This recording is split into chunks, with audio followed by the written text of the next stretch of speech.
Why do y'all think the parents' relationship is really affecting that? Why would you guys To hug or do you want us to argue?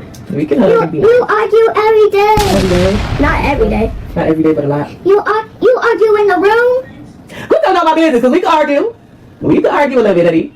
Come here. Shut your stupid ass up. Say that fuck. I don't like when Dada starts screaming Yes. super loud.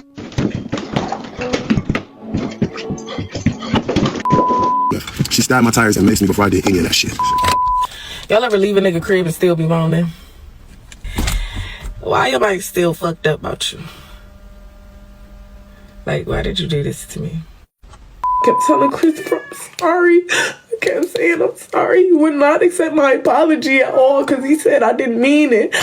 Ekane and Chris, I'm pretty sure if you guys have the TikTok app, you have seen these two come across your feed probably once or twice. And maybe even more because they're always trending on the app for them being in an abusive, toxic relationship.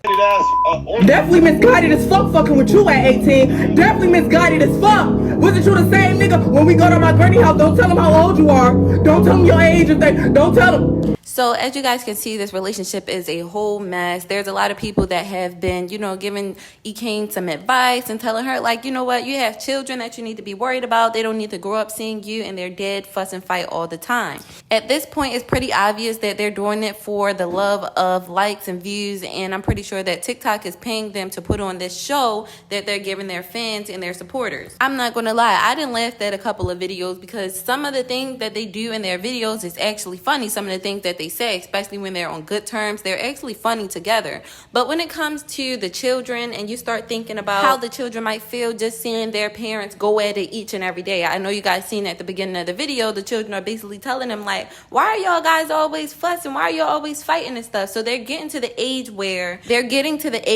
this kind of stuff that they're seeing could start affecting them mentally. And as you can see at the beginning of the video, she's saying like, how do you think that our relationship is really going to affect them?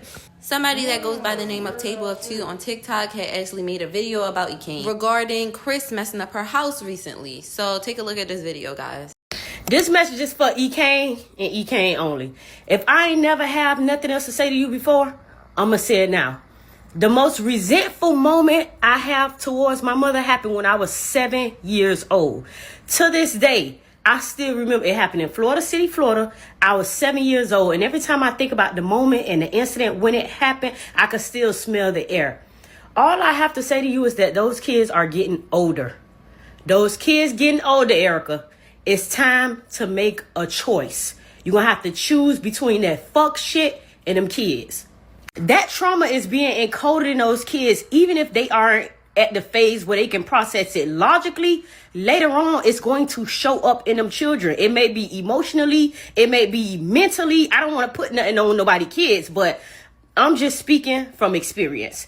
Baby, it's time to make a choice. The money and the views and all that shit, whoop-de-doo, but it's time to make a choice for those kids. Bitches be on TikTok ugly as fuck talking about this is for Ekane and Ekane. Bitch, if it was for Ekane, you would have just sent it to me. Bitch, it's for you to get paid off my name. That's what it's for. I'm not watching no video about it is for Ekane and Ekane only. No, it's not. It never was, and it never will be. Because I don't take advice from nobody on the internet. I'm sorry. I really don't. I refuse to.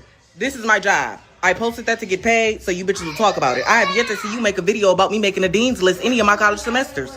I have yet to see you congratulate Ekane on anything, but you're so quick to speak on the negative of Ekane. So what Table for Two said was not wrong at all. She is definitely right. As a child, you're not really sure how to process the emotions that you're feeling when certain things in your household is going on. So like she said, those emotions are going to show up some way, somehow. You don't really know until it happens. It could be in school. It could be, in relationships that they get. It's going to show up eventually. And while I understand like you're getting paid off of it and you're getting your bag and all of that, it's kind of time to switch up the content idea. And it's really sad because people love drama. Drama sells, just like how sex sells. That's what people want to see. They want to see something that's going to make them be like, ooh, give them something to talk about. But I feel like it comes to a point where it's like, okay, I have to choose which one is more important. Like, is my children's mental more important, or do I need to keep on doing this kind of content that makes my children feel unsafe or make my children cry to just get the bills paid or just have some extra money? I feel like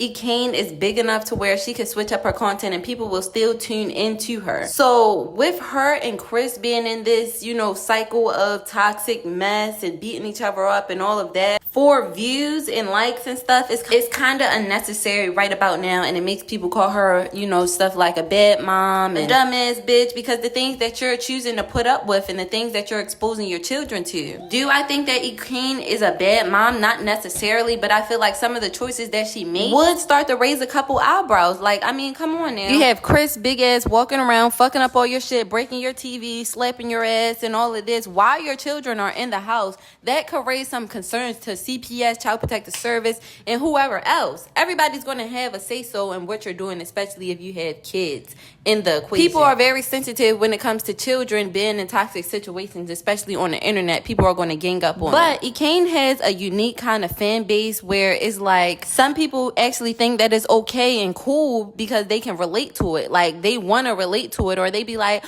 oh yeah, that's me and my baby father, da-da-da. Like, they think it's cute when it's actually not cute. It's really disgusting and disturbing, actually. While some of the content can be entertaining to watch, could be funny to watch, this is these kids' real life. This is what they have to go through every single day or every other day just so that they can get on TikTok and make a little bit of money. It's time to switch it up. Like, what about Family Day? Or, you know what I'm saying? Like, why do it always have to be Chris breaks the TV and all of that? Like, y'all already funny. You know what I'm saying? So, yeah, I do feel like, you know, their content is a little over the top, and it is sad that the children are involved in this kind of content and in this kind of environment. But hey, you know, she's going to do whatever she wants to do. She has that kind of I don't give a fuck attitude, and she's going to do whatever for the money, like she said. But that's all that I have to say about this topic for now. But make sure you guys subscribe to the channel to become a billionaire. Thank you guys for all the love and support that you're showing the channel. I'll see you guys next time. Bye.